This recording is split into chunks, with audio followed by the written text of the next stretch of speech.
ගෙවුණු ඉරිද දවස. ඉතින් මට ගොඩාක් විශේෂ දවසක්.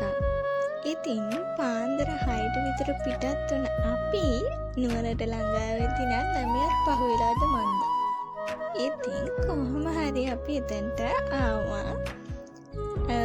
ඉතින් මේ ගමන ඇත්තටම හිතාගෙන ප්ලෑන් කරලා ආපු ගමනක් නම් නෙමෙයි.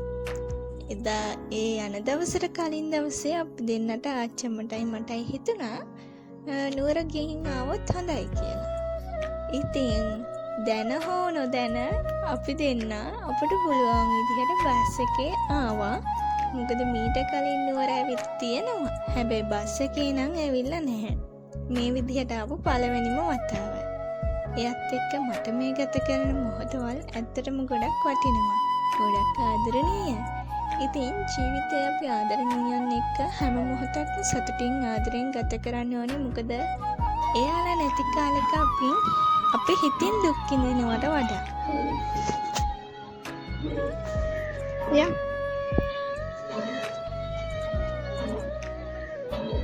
ඉතින් පූජා කරන්න මල් වට්ටියකුත් අරගෙන අපි ගියා මාලිගාව ඇතුළට.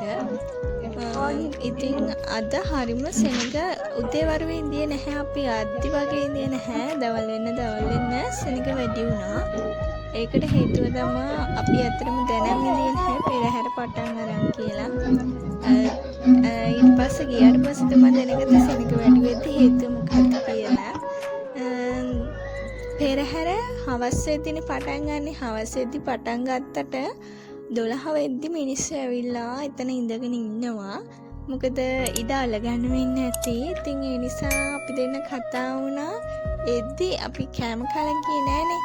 එද්දි ඒ කියන්නේ මාලිගාව එහෙම වැඳලා අපි එද්දි කොහොම හරි වැව ආයිනේ ඉඳගෙන බංකුවක ඉඳගෙන කනවා කියලා. ඒත් අපේ අදහස නැති වුණා. සෙනග ඉන්දියා ගොඩ හරිය. ඉතින් කෞතුකාගාරේ ඔය එක දේවල් වල අපි ගියා. ඊට පස්සේ මම ෆොටෝ ගහලා වීඩියෝ කරා වගේ දේවල් කරා. ඒ අතරමඟදී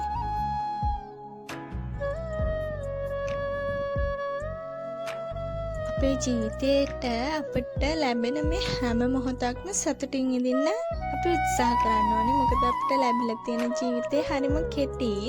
අපි යන්නේ කොයි වෙලාවෙද කියලා අපිට කියන්න බෑනේ නේද? එදා කොහොම හරි ඇත්තෝ පෙරහැරට ගෙනහලා එක්කගෙන ඇවිත් තිබුණා.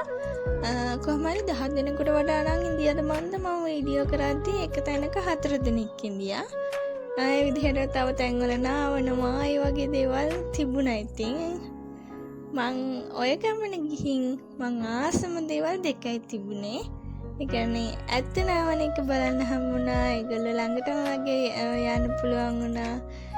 එතකොට නිල් මල් වට්ටිය මට පුදුම තරම් සතුටුයි. ඊට පස්සේ අපි එතනින් ඇවිල්ලා විස්සාවෙල බස් එක ඔය කියන්නේ හෝල් තියෙනවා අපිට හොයාගන්න අමාරු නිසා අපි ට්‍රීවිල් එකේ කාලේ එතනට ඇවිල්ලා බස් එකේ තමයි අපි කෑවේ. ඒත් අපි ගෙනාවු බත් එක නම් බස් එකේ කන්න බැරි වුණා. හරි නෑනේ. ඉතින් සෑන්ඩ්විච් අපි කෑවා. අදට ගිහින් එන්න මගේ යාළුවනේ සුබ දවසක් ඔයාලා හැමෝටම.